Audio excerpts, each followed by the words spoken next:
So let's talk about two CI systems. But first of all, I want to talk about my background with CI, just so you know where I'm coming from. So I started using it in 2007 with ThoughtWorks open source product called Cruise Control. Some of you may know of it. It had a web interface and it had a fun XML configuration system. This was back in the day where XML was considered to be like high art, so that was how you configured it. And then in 2008, 2010, I worked with different proprietary systems. And then starting in 2011, I started working with self-hosted Jenkins. And I was like blown away by how easy it was to configure at that point, based on what I had seen in the past. And then 2014, I started a new job and they were using CircleCI. And again, I was blown away by how easy it was. Like every time I came back to it, every system was getting better. And then in 2018, my company started releasing various open source libraries. And for that, we decided to use TravisCI just to try something else out and see if maybe it was a better fit. So that's when I started using Travis. So the format of my talk is really going to be giving you some corporate background information in each of these companies, and then the majority of the time we're going to look at example projects in each. And as a side bonus, you're going to get a tour of some of the Marvel payroll open source packages. All right, so start with Travis. So they were founded in Berlin in 2011. It was a little hard to find funding information for them. I couldn't find any evidence of like private capital being injected, but I would imagine they had to have had some, but I couldn't find any evidence of that. But in 2012, they did have a crowdfunding campaign where they raised $134,000. And they would send you a certificate with a unicorn on it. Oh, I sent did you do that? away. Yeah. Okay. Wow. All right. So Mike got it. We got a Got a certificate. unicorns. On their website, they have 15 employees. Crunchbase says they have 51 to 100, but that gets a little bit more complicated. We'll get into that in a second. According to them, they have 900,000 open source projects, 600,000 users, and they have some, notable open source projects that are using them. Ruby on Rails and the Ruby language are two of the biggest. They have an active GitHub repo. If you go look there, in theory, you could actually run your own TravisCI instance. I don't think many people do, or at least there's not a lot of people writing about it online, but I don't see why you couldn't if you had the desire to. The biggest thing I learned was they were actually acquired in January of this year by a Houston-based company named Idera. And there's actually some suspicion that they had some engineering layoffs after that acquisition. So, yeah, that is kind of the corporate situation. So again, I don't know if this like 50 to 100 employees is reflective of the new company or how that all works, but that's what Crunchbase reported. In terms of the feature set, they support Linux, macOS, and Windows. They do both x86 and ARM CPUs for Linux. I think they only do x86 for the other two. You can bring your own custom Docker images, and they do have a self-hosted enterprise version, and it is free for open source. We'll get into the pricing. So if you're an open source project, you can get 3 containers for free, and then basically it goes up per container after that. And so that basically means you can have 3 builds running in parallel. So think of it as like a Docker container. And yeah, contact sales for the enterprise or self-hosted version. So we're going to look at an example project for pretty much the entire talk, but the background is there's a node module called Date Holidays, and I wrote a Ruby wrapper for that, and I open sourced it called Date Holidays Reader. So I'm going to do a demo of the node module so you get a sense of what it does, but the Ruby wrapper is, I don't have a UI for it or anything. Okay, so this is the node module. So it lists holidays for a ton of different countries. And so we're looking at Canada, and let's look at the UK. So it does different regions as well. So it's interesting to note that in Northern Ireland, they celebrate Workmen's Day because apparently the Dutch invaded Northern Ireland, I think during the British Civil War, but I haven't gotten that far in the Revolution podcast to know for sure. Pretty sure that's what happened. So anyway, this node module, the way it works is that it actually defines a grammar that you can use to specify the holiday. So the dropdown for the years only goes out to 2026, but I could go to the year 3000, it would project it out.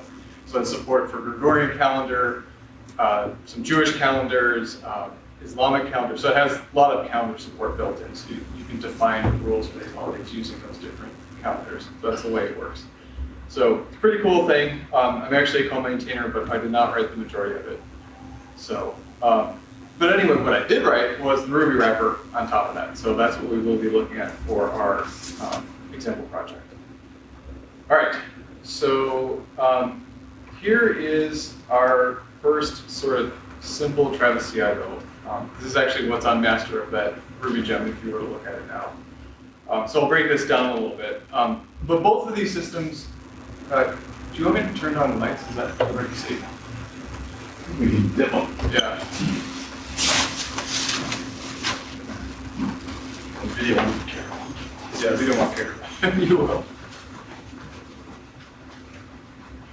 Both systems use YAML as their way to configure your build, essentially.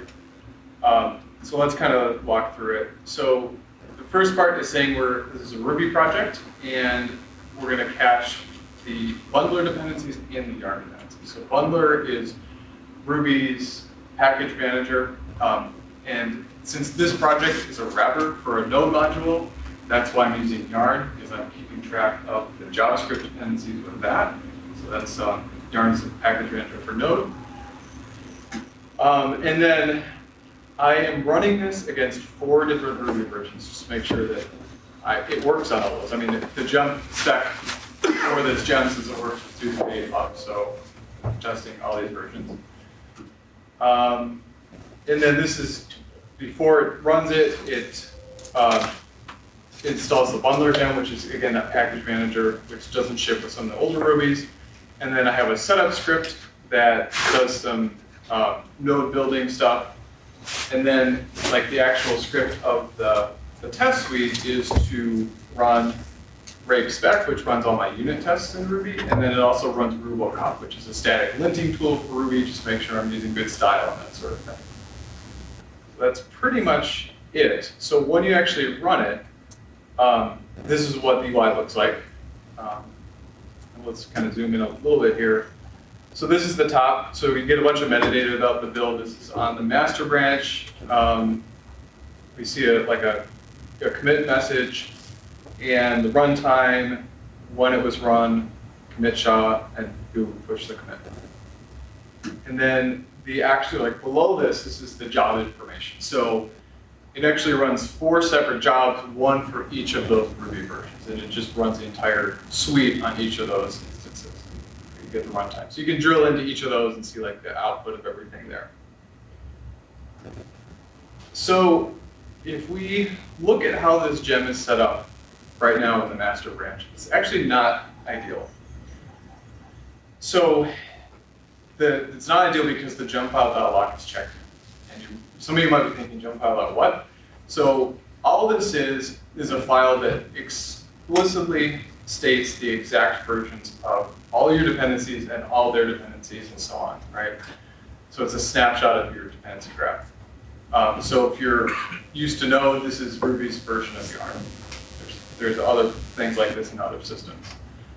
Now, normally this is something you want to use. If you're an application, you want to check this in so that it's reproducible. So it's not just, it works on my machine, but on so-and-so's machine. The problem with using it for a gem is that it's too much precision, right? I don't know, as the gem author, what someone else's application is going to have installed. I do have some minimum requirements of certain gems, so certain gems that this library needs, but those might not be exactly what someone else has. And they're really, I'll just show you real quick so you get an idea of what the gem spec looks like. Make this a little bit bigger here. Okay. So here's the gem spec. So this is how a gem specifies its dependencies. It says add dependency, and there's the gem name and the version number. And these are all development dependencies that I would need to develop it, but when you actually install this gem, it doesn't install any of these, right? But if you were to install this date holidays reader gem, it would actually install access hashable, caution, and OS. And I'm saying for access hashable, it needs to be roughly at least version 1, and OS needs to be at least version 1, but version 2 doesn't work, for example. But I may have tested it with OS version 1.1, but someone else might be running 1.2 and it might break. And I might not know that as library author because my Gemfile.lock is too specific. So the whole point is I want to kind of know what the range of possibilities are. Okay, so yeah, too much precision. You generally don't want to check in the log file for libraries. You do want to check in for applications. And if you're interested in more of a discussion around this, I have a link to a blog post that goes into more detail. But that's the gist of it. Basically, too much precision, so we don't want that in this case. Okay, so here's my goals that I want to keep in mind as I remove this log file, and specifically around my CI build. So I do want to discover in the future, using CI, when a new version of one of my dependencies is released that breaks this library. And in theory, if everyone is following Semver, that should never happen. But people make mistakes. That's all right. The point is to discover it sooner before users of this gem do. I want to keep things reproducible, right? The log file is great because it is reproducible. I know exactly what was there. And then it's handy because I still want the speed of my build. I don't want it to slow down by not caching. And I do want to clean it up, so I do want to remove it from Git. All right, so here's my solution. In order to discover dependency changes that could break things, I want to run a build monthly with the latest versions of everything. And for reproducibility, I want to save that Gemfile.lock off so that if something does break, I can just pull it down from CI, try it on my machine, and be able to reproduce it there. And then for speed, we're going to continue caching the gem dependencies, and yeah, we're going to remove that file. So we're going to beat that cleanup goal. All right, so here's how we're going to do it in TravisCI. We're going to use the artifact add-on. We're going to put this at the bottom of our file, and we're going to say that we are going to save the Gemfile.lock as an artifact. Cool. And we're going to add the Gemfile. We're going to delete the Gemfile.lock from the project and add it to the GitLab. So after we did that setup, we need to go into the TravisCI UI, go into the settings for the project, and we need to give it some Amazon S3 details, right? So the way this whole artifact thing works is all it really does is just uploads your files to S3. And you don't know, S3 is just an Amazon service for storing files. So give it the bucket, the S3 bucket, the region, and we give it some authentication secrets. And then after we do that, when we do our build, we can just kind of drill into the end of it, and it says, okay, cool, we uploaded the Gemfile.lock to that location. So I can go back there and pull it down and reproduce any issues.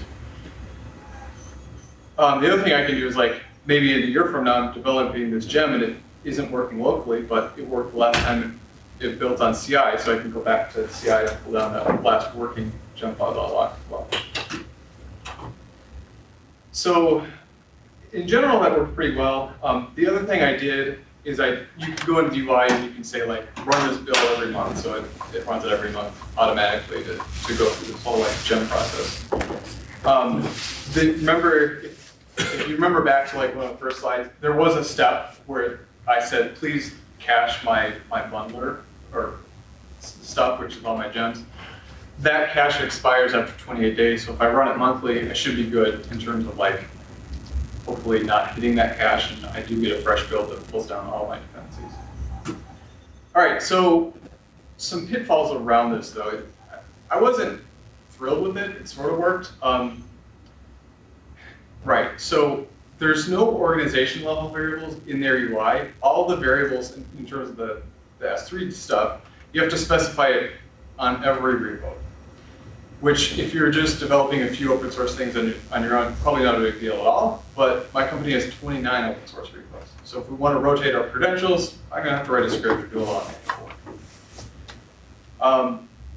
And then, yeah, you have to kind of do the AWS setup yourself, which isn't too bad, but like I had to think of things like, okay, I probably want to auto-kernel files, and the other bug with this currently is that link that you saw, like only I can go to that, or people on my team can go to that. Like someone on the internet can't go to that S3 bucket because I haven't made it world readable yet, and I have to think that through carefully so that I only make that world readable and not my company's other buckets. So there's some work I need to do still in order to get that like fully a good solution. But let's go to like one of Travis's superpowers, and these are build matrices. So this is really easy to do in Travis. So in the previous example, we had a one-dimensional matrix, or like an array of rubies that we built on. So it was pretty simple in terms of that. But sometimes you need more variation. So my company, we have a gem called DB Active Record, and what this does is it's a plugin to another gem which is used to generate ad hoc reporting, ad hoc SQL queries. And this gem supports Active Records version 5 and 6, which makes the build interesting, as we'll see. So this is the build matrix we want to have, right? We want to support these 4 Ruby versions, and on Ruby, or Active Record 5, we can support all 4 Ruby versions, but Active Record 6 does not support 2.3 and 2.4, so we really only want to build 2.5 and 2.6, right? So there's really 6 possibilities we want to build in this matrix. And Travis makes this surprisingly easy. So all we really need to do is, if you add these environment variables after this Ruby version section, it basically computes, these times those, right? So you can sort of get a cross product of these things. And then remember, we did want to exclude like these 2 things. So then you can say like, okay, then exclude these 2 things from the build matrix, and it just does it. So really easily you can build that out, and it just knows what to do. And when you set that up, you get all 6 combinations, which is pretty cool. And it handles, the way we handle the Gemfile is, I think there's we have this AR version environment variable that gets passed to the build, and that's how it knows what to do. Okay, so that's it for Travis for now, unless there's any questions on it. Does that mean you're limited to a 2-dimensional matrix? As far as I know, yes, but I've never tried a cube. Yeah. I actually have a question with your IDE. When you were showing different lines, Yeah. was that a git blame that was showing? Oh, yeah. What is that? Oh, yeah, so I'll go back to an example here. Well, here, I'll just go to it. Yes, it was. That's Visual Studio. VS Code. There's a plugin. Good name. I can find it here. It's a good one. Yeah, because you could just be on any line, and it'll, not only does it give you the blame, but like it has this little pop-up, so I can go to the commit or look at the changes. That is so cool. I'll find it real quick. Let's see, where's the package name? Here we go. Git lens. That's it. Thanks. Yep, it's a good one. Okay. Any other Travis questions? Okay. So we're going to be building on that with CircleCI. Let's get to the right place.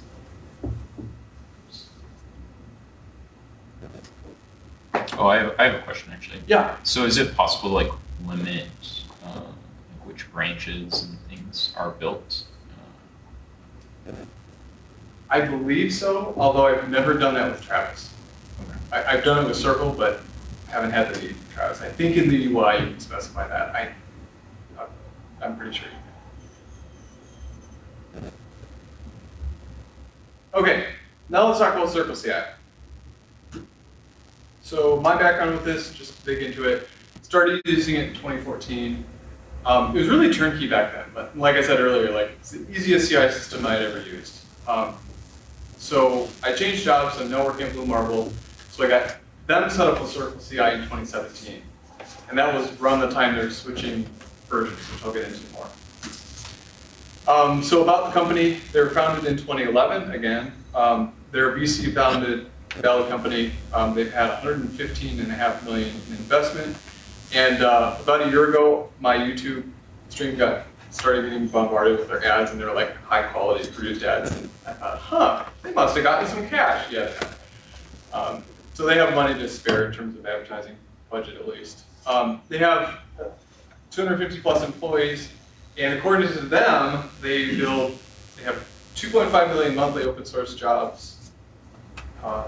Yeah, so I guess, I don't know how you compare that exactly to the projects thing, but that's what they're reporting anyway.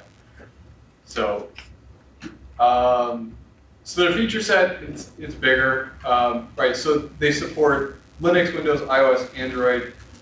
I believe they also support Mac OS. I think that was an omission on my part. But unlike Travis, they only support x86 or technically ND64 CPU architectures for Linux and Windows. You can bring your own Docker image. Oh, and this is really a killer feature, especially when you're testing your own app using some full stack framework. You can actually connect to the remote build machines. So you can actually SSH in. You can forward an X window session if you want to see like a browser-based test happening. So when you get into a complicated situation, it's very, very helpful to be able to do this. I don't have many demos of this, which is why I'm kind of playing it up now, but it's really a handy thing. And the way it works is you can rebuild the job, and one of the options is rebuild with SSH, and then they give you like connection information, and you have basically 10 minutes to connect to it. And you can stay on for longer than that, but like that's kind of how it works, right? So if you just accidentally press that, it eventually times out. Again, they have a free open source option, which I'll get into more details on. They have this thing called Workflows, which allows you to combine different builds together. More on that later. And then they have a marketplace for open source orbs, which are essentially like packages of common functionality. We'll deeper dive into that. They support both GitHub and Bitbucket. I think Travis only supports GitHub. They do have a command line client. It's really handy. And that command line client allows you to do local builds. And they have like native support for build artifacts. So pricing, right? Used to be really simple. It's a little bit more complicated now. It's not terrible, but when I was doing the research, I was a little overwhelmed. So the old pricing before October of this year, if I just give this presentation earlier, it would have been easier, was based on containers. And the freemium was that you got one build container and you had 2,500 minutes a month on that build container. So you didn't have any parallelization of your builds. And then you could, for $50 more a month, you could get another Docker container, just kind of going up that way. So if you were under this pricing model, you're still under it as of right now. So my company's still under this model. And in their new model, it's based on credits. And one of the advantages of the new model is that parallelism happens automatically, depending on how you have your workflows configured. And okay, I'll start with the free tier and work my way up. So in the free tier, you get 2,500 credits per week, and one credit gets you so many resources. So this is a snapshot of the table that explains that. So it's kind of like we're getting into AWS pricing here. So for example, if you have a small instance with one CPU and 2 gigs of memory, that would be 5 credits per minute. It just goes on up from there. I think that if you don't specify in your build, you get a medium, so it's basically 10 credits a minute. So I'm not going to go through this whole table, but you can see it on the website, and it's fairly complicated. But the basic idea is that more powerful machine, more credits per minute. They do have this feature called Docker caching, which I don't fully understand, but in order to use that, it's like 200 credits per use. So I think the idea there is that you can speed up your builds by caching things in different Docker layers, but I didn't go too deep into it. In the pay tier, so it's per seat, right? So $15 a month gives you 3 users, and then $15 a month per user beyond that.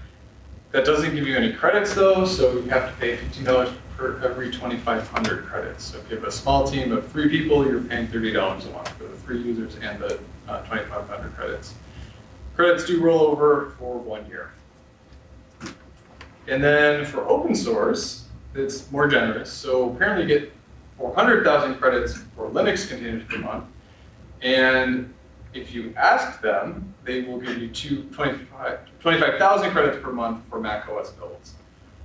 So from what I had read, they seem like if you need more than this or something special, they seem like they'd be willing to work with you, but you have to talk to them.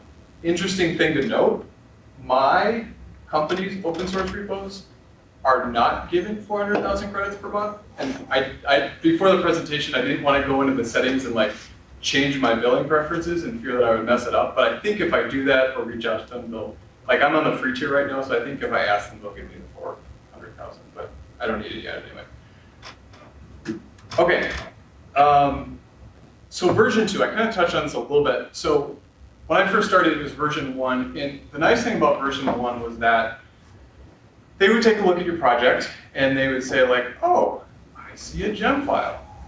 I see these other files. You must be a Ruby project. Let me just configure this build for you based on sensible defaults. And you could tweak it, but like the nice thing about it was it, like you pointed it at your project and it pretty much figured out what to do.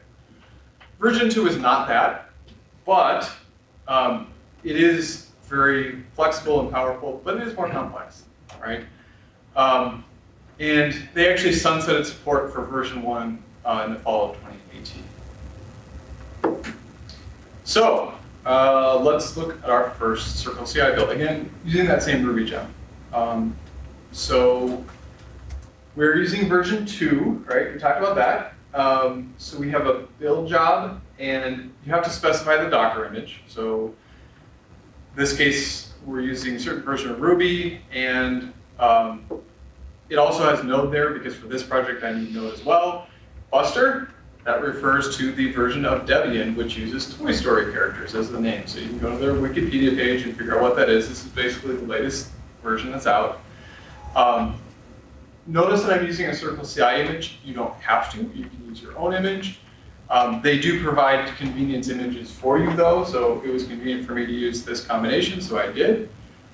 So yeah, the steps are pretty straightforward. Check out my code, install my gem dependencies, install bundler, then install my gem dependencies, then run rubocop to make sure my source code is good. And then these next 2 steps in the Travis version, I had them rolled up in a script, but I blew them out here. So I need to run yarn to install my node dependencies, and then I need to actually build my project, and then I run my unit tests. Just as a side note with this gem, the way it works is there's 2 modes you can run the gem in. You can run it in, I have Node installed and I have the date holidays gem installed on my server, so just call into that directly. Otherwise, I ship a binary of that compiled for you, so if you don't have Node installed on your server, it just calls into the binary that ships with the gem. So that's what's actually being built here, it's that binary of that Node stuff. Okay, so let's at least look at sort of a side-by-side. This is not an equal comparison. And the reason it's not equal is because the Travis does more because it's actually building on 4 different versions of Ruby. This is only building on 2.6.5. We'll get into how to do that on CircleCI, but I want to point out that that's the one thing that's different.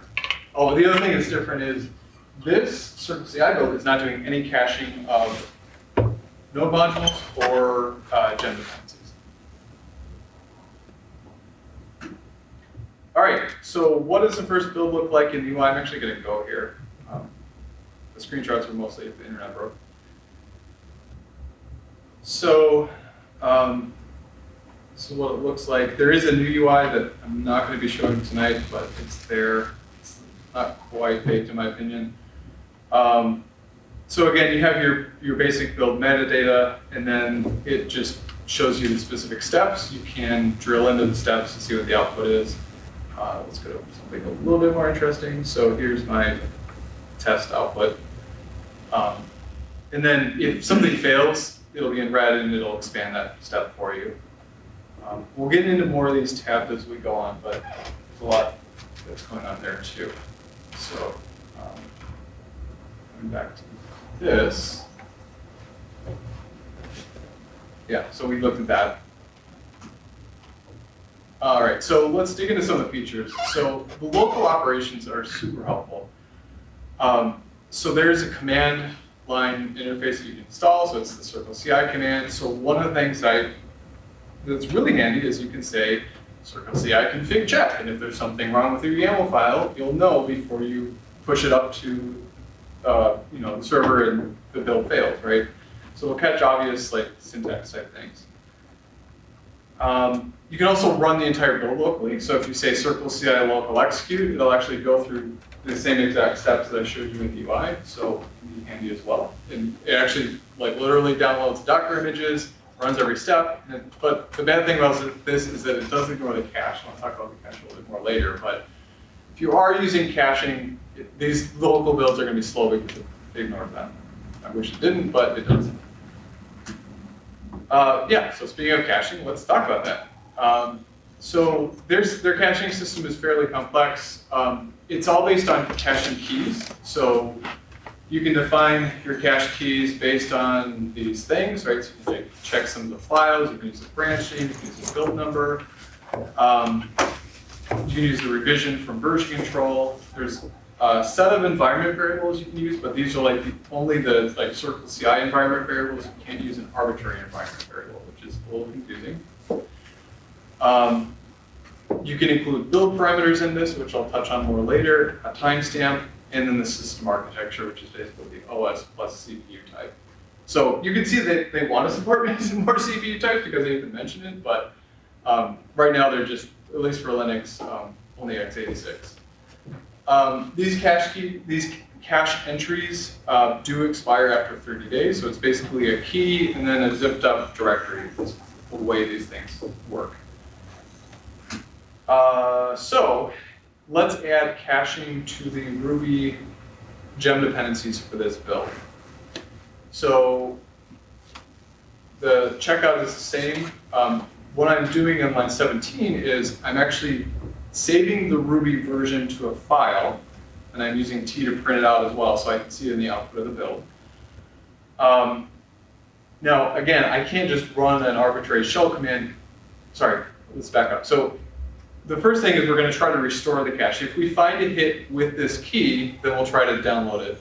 So the key is just a string with these special things interpolated in. So I'm using sort of my own version. There's no way to delete cache keys, so they recommend that you put some sort of versioning in them. So if you need to invalidate it, you'll just change this to 0.2. So I'm basically saying, let's look at the architecture, let's do a checksum of the Ruby version and a checksum of the gem spec. And this, for this project, this should be sufficient to say that nothing has changed with the gem dependencies. We shouldn't have to install them from scratch. Now, one thing to point out here is if you're using an application, you would want to do a checksum of the Gemfile.lock, but we've talked about why we're not doing that for the library. Okay, so you try to restore the cache if the key matches an existing entry, and then you always just try bundle install, right? If you do get a cache hit and it downloads taking a step back, what this is doing is this bundle install is saying put all the gem dependencies in this vendor bundle directory.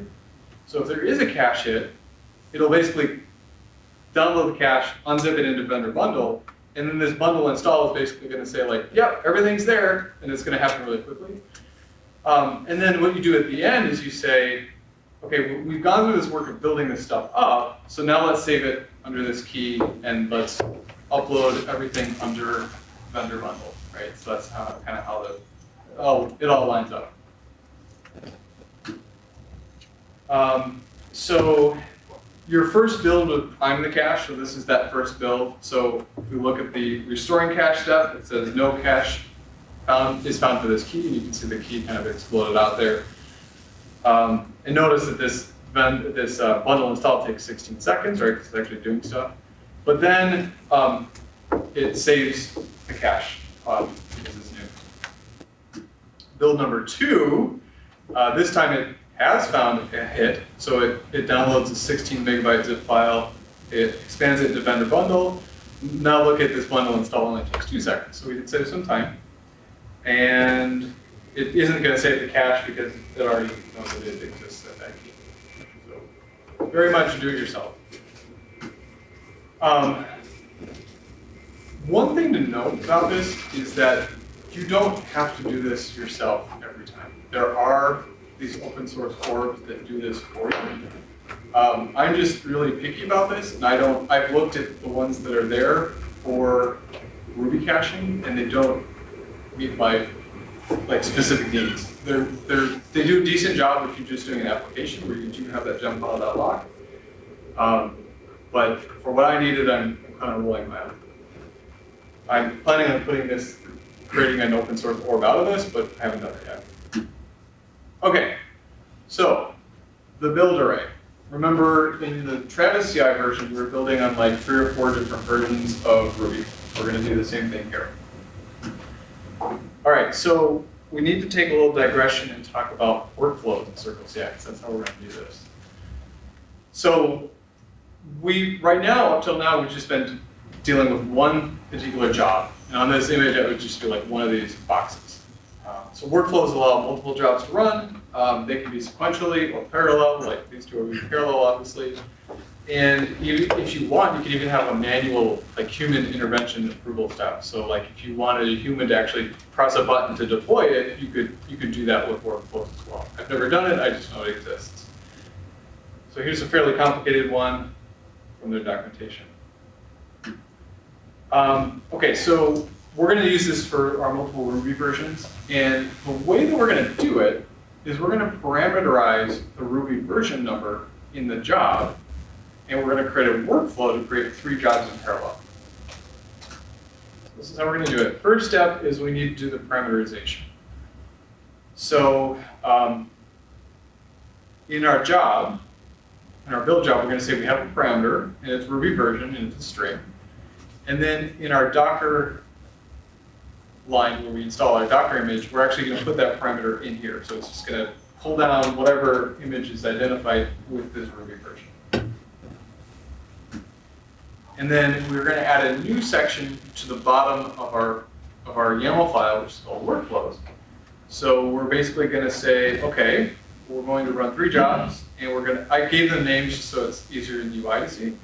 And all you're doing is just specifying what this parameter is going to have in it, right? So 3 different Ruby versions are just parameters into that new modified build job. Okay, so this is what it looks like. So yeah, they're stacked here, right? That's showing us they're running in parallel, and they all worked in this build. So cool. So this is kind of like we're back up to where we were in TravisCI at this point. Taking a step back, this could be further optimized, right? I could have done something more like this, where I just ran the tests in the 3 different Ruby versions, but I could have done the build steps in a separate job just to make it a little bit more efficient. So I may do that later, but I just wanted to point out that with workflow, something like that is possible. Okay, this is where it gets fun. How does this actually work? So let's take a look. So now that I've added the workflows, I actually had to tell it at the top of my file, I should have included that here, that I'm using version 2.1, not 2.0. So if I try to local execute, I'm going to get this nice error message. Can't do it under this version. You should try CircleCI config process. So of course, I tried it, right? So yeah, you just give it the path to your CircleCI YAML file, and then you get a bunch of output that looks like this. I'm going to try to make it a little smaller, just so we can sort of see them side by side. So on the left is my new config file, right? So version 2.1, I have my parameters in my job, I have my workflows defined at the bottom. This is the output of running that process command. So notice that versions 2 and everything's all static. I don't see any parameters here. So if we collapse these jobs down, I have a 2.4, 2.5, 2.6, and then my workflow section. So all it's really doing is just like templatizing the YAML and just filling in parameters, and like it knows to create these 3 static builds, right? So you see the Ruby version statically there, the Ruby version statically there. So that's all it's really doing, right? It's just a macro system. So this is going to get a little bit more interesting as we build on this, but that's kind of the magic of these workflows. Okay, so well, I did misspeak. We are not to the point where we're with Travis. We haven't dealt with the Gemfile.lock yet. So just as a reminder, libraries should not check in dependency lock files. We have these goals with it. So this is how we're going to accomplish that in CircleCI. So for the discovery, we're going to run a monthly workflow with the latest dependencies. We're going to save the Gemfile.lock as an artifact. We're going to continue caching gem dependencies in the default workflow. And we're still going to be able to remove it from source control, which is good. So let's walk through that. Right. So the first thing is we're going to create a new job parameter called use bundler cache. It's going to default to true. It's going to be a Boolean. And we're going to make our caching more complex. So we're going to say only do this caching if use bundler cache is true. So in our monthly build, where I want to use the latest and greatest of everything and purposely not use the cache, this is going to be false. So it's basically not going to do anything with caching. Bundle install is going to get the latest and greatest from the internet. And then, oh yeah, we need to save the Gemfile.lock. So all you have to say is store artifacts, and there's a path to it. And this is our new, so at the bottom of our workflows, we're creating another workflow called monthly gem dependency refresh check. And it's triggered based on a schedule, right? So using our cron tab format, we're going to run this on the first of every month. And we're going to tell it not to use bundler cache. And let's take a look at it. All right, so here's our workflow. And again, it's only running 2.6, so it's a little simpler. So if we zoom into it, now it's doing its thing. It's all green. That's good. Oh, notice there's no steps here about checking the cache. And the bundle install took 17 seconds, so like it actually did stuff. It's installing stuff. Now the nice thing is the artifacts. You just go to this artifacts tab. You can drill into this, and there's a Gemfile.lock right there. So nice and easy to get to. And I think you can get to this on the public internet. Since it's an open source project, might as well choose to build as one. All right. So this is just what I showed you. Okay, so let's talk about another feature that's kind of nice. You can get formatted test results. So let's break a test to see that it's working. So we have there's a class called locale, which you can set the location of where you're at to figure out what holidays you want. So this test is saying that you can get holidays back in a specific language. I've purposely broken it, right? It should say ES, and I've broken it to EN, so it's going to return New Year's instead of Año Nuevo. And then here's the result after I set this up, right? So we get this nice little thing at the top. I'll actually go to it in real life. You get this nice little summary at the top that has the test, and if we get more, we can actually see like what it expected and what it got. And then they actually have like stats you get on your tests. So this test has failed 3 times in history. This is the speed of it. So there's some like nice little analysis things are available to you. But the nice thing is like this is like interface at the top. Otherwise, if you don't do this, you have to like scroll down here and take a look at the build output, which for a larger project it can get kind of cumbersome because this can be kind of big. So nice little feature. This is how we set it up. Oops. Okay. So our test suite needs to know how to store JSON XML, and we need to let CircleCI know about that XML, and that's what it parses to show you that nice display. So the first thing we'll do for our Ruby project is pull in the rspec JUnit formatter gem. rspec is a testing insertion library, and we're going to modify how we run our tests to tell rspec to produce this XML file. And then we need to tell CircleCI that, oh, by the way, the test results are in the test results directory.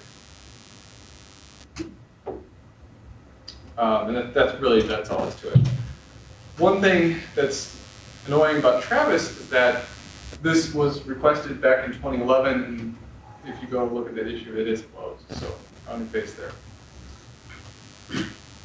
Okay, let's talk about orbs. So our orbs are just an open source repository of common build stuff. So here's like, you can search for them and see what's out there. There's a whole registry of them.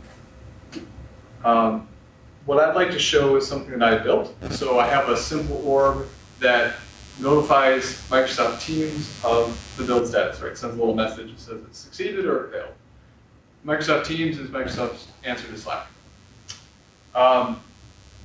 So this is what we need to do to incorporate this orb into our project. We need to configure security. We need to tell it how to connect to our Teams channel. We need to import the orb into our project. We need to call the steps that are supplied by the orb, and we need to include the security contexts in our jobs, which I'll get to more in a bit. All right, so let's do the security part first. So if you go to your project settings in CircleCI, there's a context thing. So I created one called Orb Global, and once you go in here, you can actually specify like environment variables and secrets in this place, right? Very similar to how Travis did it, but it applies to any project that opts into it, right?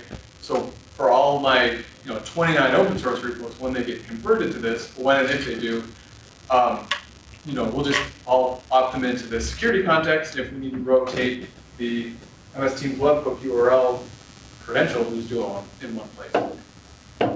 And as you can see, like they're going to the enterprise, like you can add members to groups. You can make it more complicated in terms of the setup there. You can even have different security contexts. So it gets fairly complicated in terms of what you can do there. All right, so back to our code. So at the top, we're going to say this is the orb we're going to use. We're going to use status MS Teams. Here's where it's defined at, and the version of it. And then at the end of our build, we're going to say, hey, report the build status. And by the way, here's my webhook URL that we configured in that secret section. And then in the job to use it, we do need to tell it to use that orb global context that we defined. It is like the package for those secrets. And then there you go. So once we have it set up, we get this nice message in Teams that has a bunch of information about this build. Oh yeah, I do want to show you this example build because this is kind of the interesting configuration.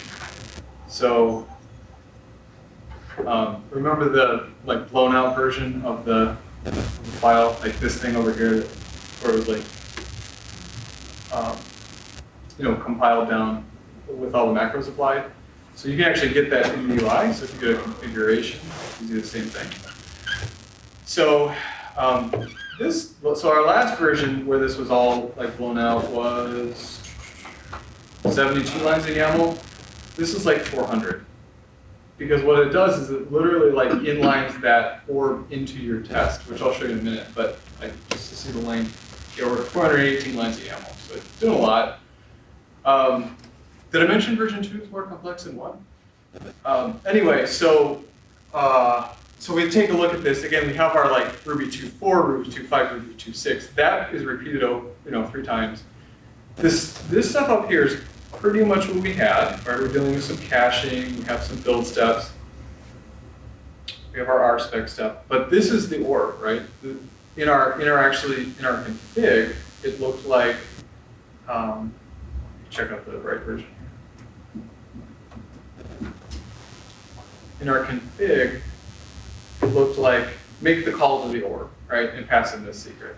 But when it actually does all the macro resolution to actually execute it on CircleCI, it just inlines the orb, right? So this is the source code that handles sending the message to MS Teams, and it goes on for like what, 50 lines or something.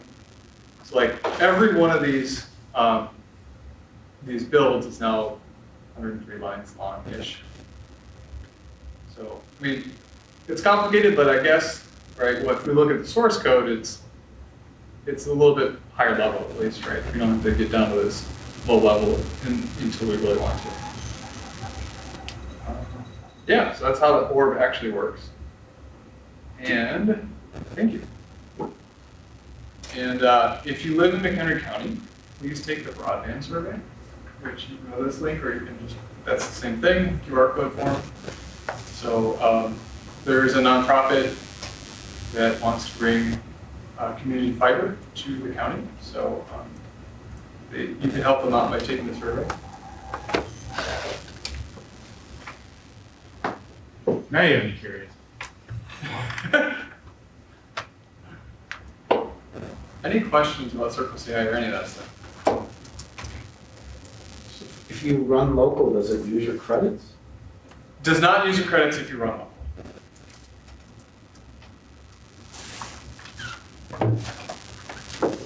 Which do you enjoy using more? I actually enjoy CircleCI more because I can customize it more. I mean, over the years I've gone up the learning curve, right? So I've sort of taken a hit. But this example is a little funny because it's a simple gem. It has like 3 things in the building to do. But if you're dealing with a production application, these things can be really handy. I think, for me, if it's a production application, if I have full stack tests against it that are actually executing things in the browser, if I didn't have the ability to SSH into that, at certain times, I don't know what I do. You can with those systems, take screenshots and save off things, but there have been times where that has literally saved me a ton of time. But if you have if you have a few open source repos, TravisCI is really fast to get up running. So in my mind, TravisCI is a lot closer to what CircleCI version 1 was. Grant? Maybe a more basic question. Do you run this manually, or is it triggered to run when you commit to masters? Oh, yeah. These are all, generally they're configured to run every commit to every branch. But you can change that in both systems, right? In CircleCI, you create a workflow that have a branch filter. So an example of that I use is on our production application, we run all the tests on every commit, but we only package it up for deployment on certain branches. So our workflow is most of the time people get 1 job that runs, but some branches get 2. Mike, you have a question? No, I was to say, when Travis, they launched as they were the first hosted provider that was explicitly created for open source projects. That's why you see that matrix, because it was about libraries that needed to test against multiple versions, because nobody had anything. Right. But yeah, we didn't really keep up with Ansys. They still do a good job with a simple project. Right.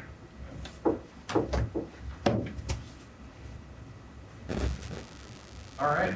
Thank you very much.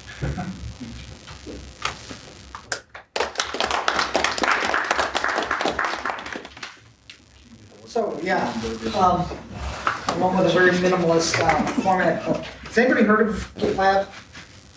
Okay, most everybody's heard of it. It's a I shouldn't say direct competitor to GitHub, but it's a direct competitor to GitHub, but it's a full service platform. It isn't just CI/CD or just Git repo management, but it's also project management, scheduling, issue management, all of that.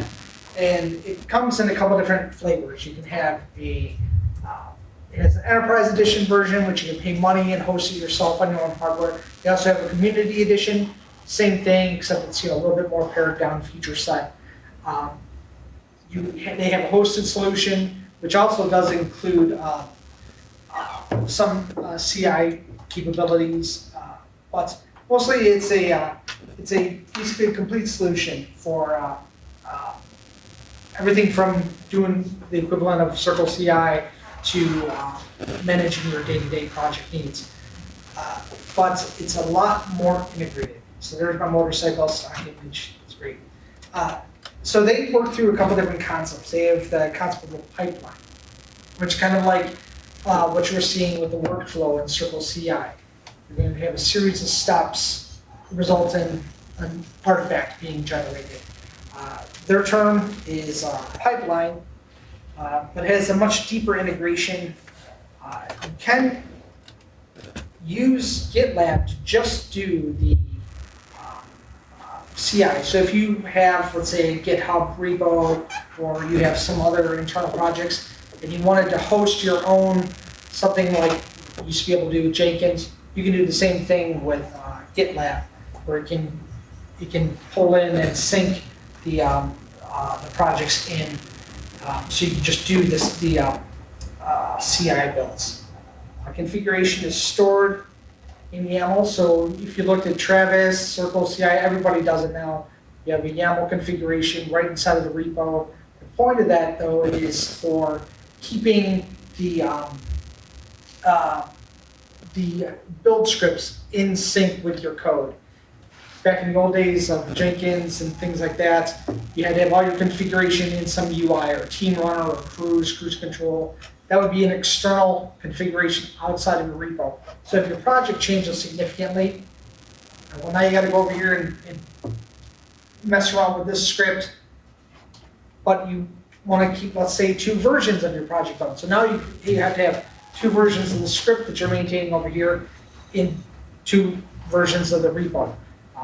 By putting the YAML files inside of the projects, you can build off of different branches or tags or whatever without having that extra overhead of juggling your projects. So you describe these pipelines with these YAML files, much like what you saw with Travis and CircleCI. Their term is jobs. Jobs use a runner. Runners are, you can think of them like Docker images. They do have some Docker image you can spin up just like with CircleCI. But a runner is just basically an environment. It can be a Mac OS environment, it can be a Windows environment, it can be a Linux environment. I bet they have others for ARM and stuff like that, because it is an open source. One thing is GitLab is open source, so if there's a need for it out there, then probably somebody's implemented it. Here's an example of the UI. I kind of regret that I took screenshots from our real project, because I had to kind of at the last minute realize, I got a lot of SHAs and things like that. I probably shouldn't leave those in there. So this is an example of one of our projects, though. This is representing our main flagship product for the company I work for. And here I'm looking at our pipelines view. So I'm inside of a project, looking at the pipelines. And we've had several jobs that were kicked off for one pipeline. You can see this one job has still got some, this pipeline has got a few jobs still running. And each one of those jobs is defined and listed out there, which we could actually just look and see the process on the state of each one of our jobs as they're running. Which I'll show this in real time in a few moments. Very similar output to like what you see inside of Travis. I like CircleCI's breakdown. But this is gonna be more like Travis, where you're just gonna see a full dump, just as if you ran the script locally from your machine.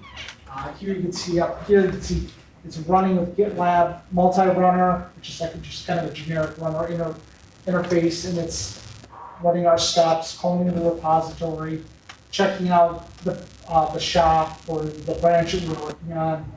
We don't need our submodules. So it's just going through the usual recipe of steps. Again, a lot of these CI tools use the same metaphors for dealing with everything. So if you've worked with Travis, I mean, the configuration might be a little bit different, but it's going to be the same basic end result. Same thing with CircleCI. They ultimately do the same basic job, just different UIs for managing that. Schedules, like I didn't know CircleCI had that schedule process, so I was like all excited about it. And I even gave its own slide because I love it. Is being able to generate things like your weekly snapshot for a jar that you're sharing, and you need to do some integration testing with an external team. You can have your latest artifacts generated from that. So this is really handy for not just being reactive to changes in your environment, not just being reactive to somebody did a commit or somebody pushed some changes or manually kicked off, but letting some of your automation happen via the CI tools. Charts, who doesn't love charts with lines and numbers and stuff? I just thought that was fun. This though, what I want to point out is these charts actually are useful. We had a problem with our builds where they were taking an exceptionally long time to run, and it was getting, we had done an upgrade on MySQL, and we had broken, basically, it turned out there was a configuration change in MySQL that was causing our builds to go very slow, and we couldn't figure out what it was, and then after a while we figured out and had our ops team do the optimization and fix the configuration, and you can see for the same code, the build times go down dramatically. But that was very useful for us to be able to just get an idea of the health of the builds that we were doing for our project. And that's it for slides. Not going to spend too much time there. I'm going to pop over to some source code, and this I'm going to stop recording because I'm actually showing the source code for our work. This one's pretty simple. As you can see, I have a GitLab -ci.yaml file, and it is, I mean, basically the same thing you've seen with Travis and Circle. We have some before steps that we do to set up our environments. We have some specs that we run. We have, but basically the same thing, where we're going to have a set of jobs that are going to be run and define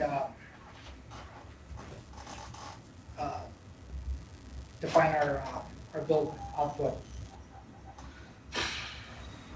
So,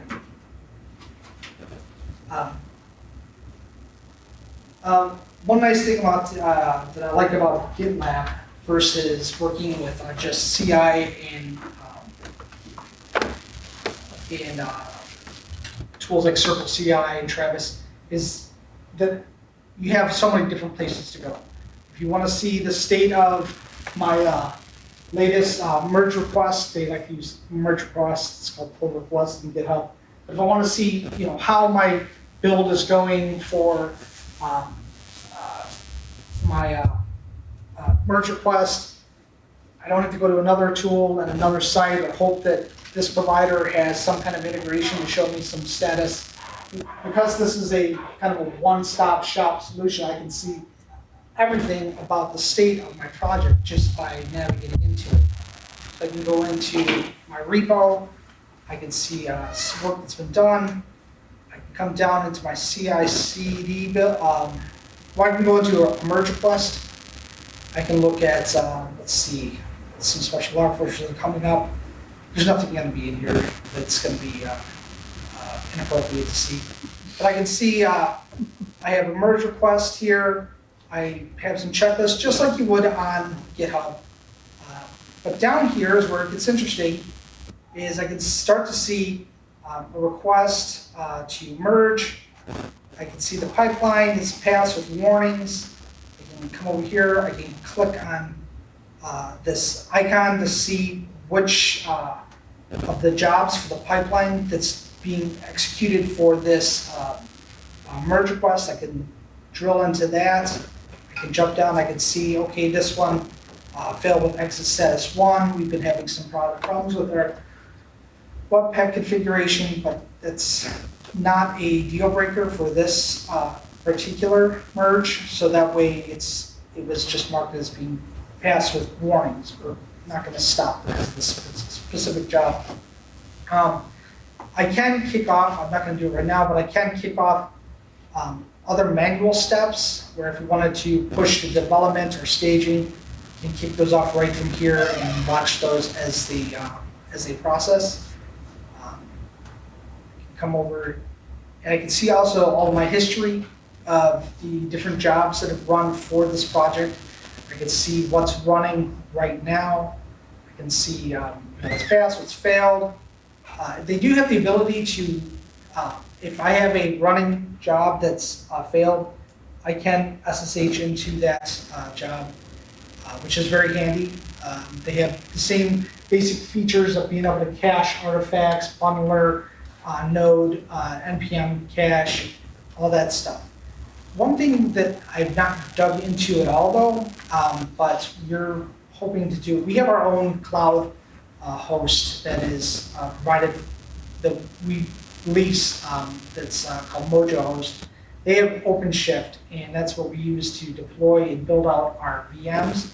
But the one catch, so each runner has its own VM that we just basically true. So we have a pool of VMs that when a job kicks off, we just say, okay, what's the next free VM? Use that one. But in future versions of OpenShift, they're going to be able to support auto-scaling. So one of the nice things is you can do kind of like with CircleCI, where you can define the amount of parallelism. You can say, I have this Kubernetes cluster, here's the image to clone, spin up a new Docker container for me, and run my tests inside of that. But we're not able to leverage that, so I really can't speak much about it yet. But it's one of the big selling points. Coming down here, I also want to actually take a step and go back and show inside of the merge requests. One of the things I do like the most is being able to see, this one doesn't have many things in the pipeline to show, but there, oops, okay, nothing in there. It's a much richer experience for dealing with diffs. I can see them side by side. So they have a very much more developer-friendly, I feel, close-knit integration between what I'm doing in automation of my code and being able to see the changes as I'm working. There. That's all I really have to say. Any questions? That warning thing is kind of nice. It's not just binary. Like, how do you define something as a warning? Let's go over to, that is the Webpack. Allow failure. It's basically just allow failure. Oh, okay. Yeah. And you can define the pipeline to go, much like a make file, I can have next and depends type, or if you ever dealt with rake, where you can define that this rake task depends on another rake task we completed before, or make file, where you can have that dependency graph. You can do the same thing. We don't really leverage that too much. Our builds are pretty shallow, but we do have some here. We can say build except on master. We're not going to run this when there's somebody pushes something up to master. Yeah, so that's that. So you said this is open source. Oh yeah. This is So what are you running this on? Is it, well, we have a enterprise edition, so that's like their premium support, all that extra stuff. But we run daemons on our own hardware. They do have like a direct competitor to GitHub Online. Matter of fact, when GitHub got acquired by Microsoft, it was a massive migration. Yeah, and I did. This was a few months ago, but I set up a GitLab instance. It was a little bit pricey to do it manually in DigitalOcean because I had to have 2 servers. What they want you to do is they say, if you're going to run your own GitLab, the bare minimum for the community edition is 8 megabytes of 8 gigabytes. Running our watch. It's 8 gigabytes with at least I think it was 4 CPU units. I had that, and then so that's for the GitLab repo itself for the primary interface. When you're on GitLab, getting all of this. To do the runners, though, they suggested at least having one separate runner, which could be whatever you need for your specific project. But it got to be a little bit pricey to run that on hosted hardware. But if I was just running it in my own house, it's free. And it was not hard to set up. It took me about a day to go through their configuration. That's one thing that I really like about GitLab is they have fantastic documentation on how to set up, how the runners work. Let's see, just go into this CI reference. You can see that it's very well documented. It's a little intimidating, but there are some more friendly startup guides before you dig into the bowels of configuration. But it's like the Emacs of online or code management. It does everything, and that's one of their big goals, is to be a complete full stop developer-oriented interface. I've been pretty happy.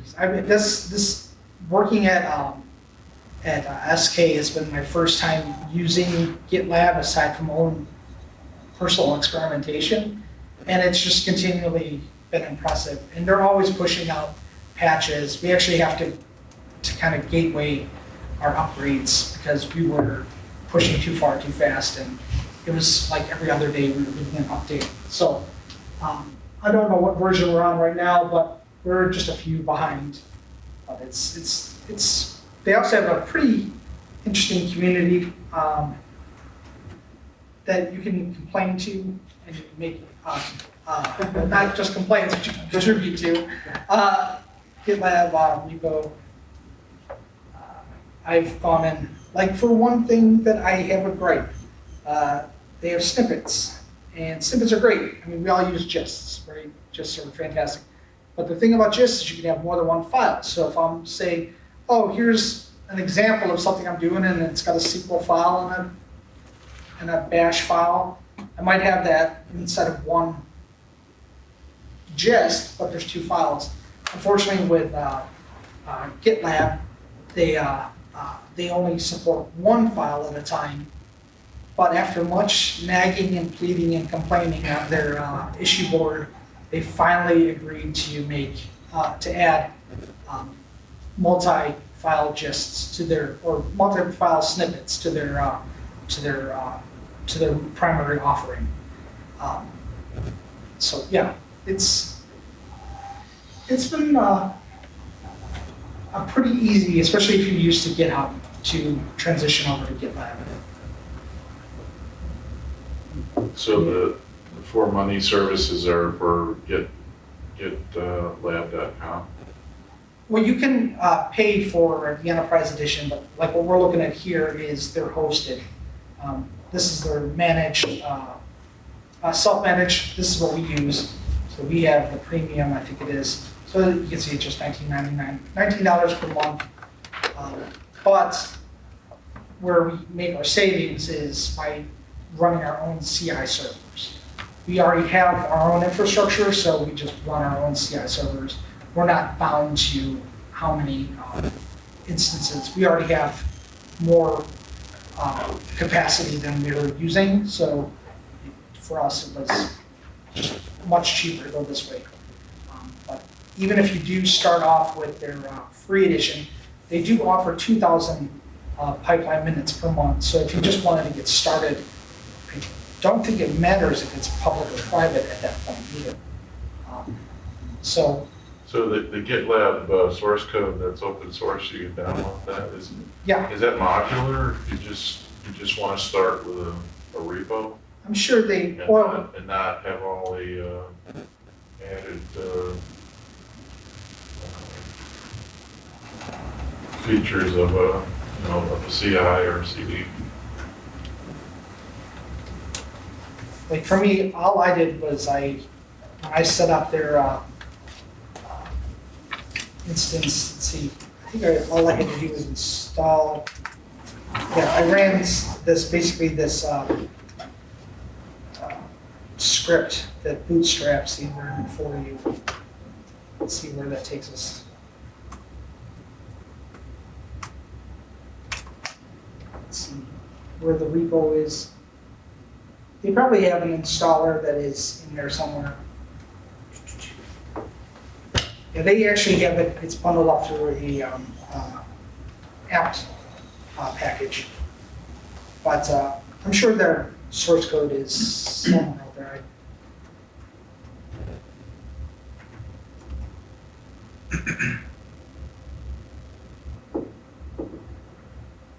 Yeah, here's their, it's a read-only mirror of GitLab with all the proprietary code. I'm not sure what's removed from the proprietary stuff. But this is this used to be called their community edition, or development has moved to here.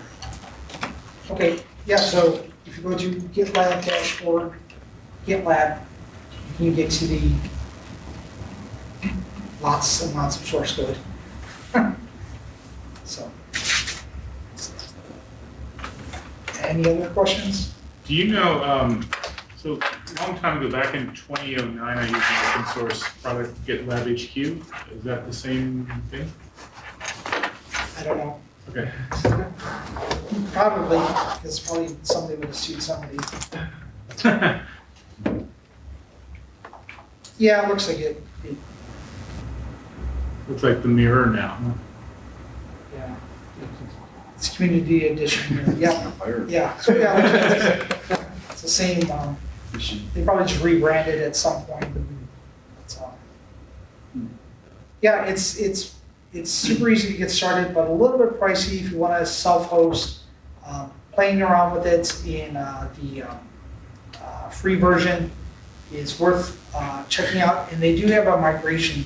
Some I didn't think of earlier, but they do have migration guides for if you want to get off of the Microsoft GitHub and move to Freedom or whatever fancy, fun, trendy thing they call it these days. I don't know.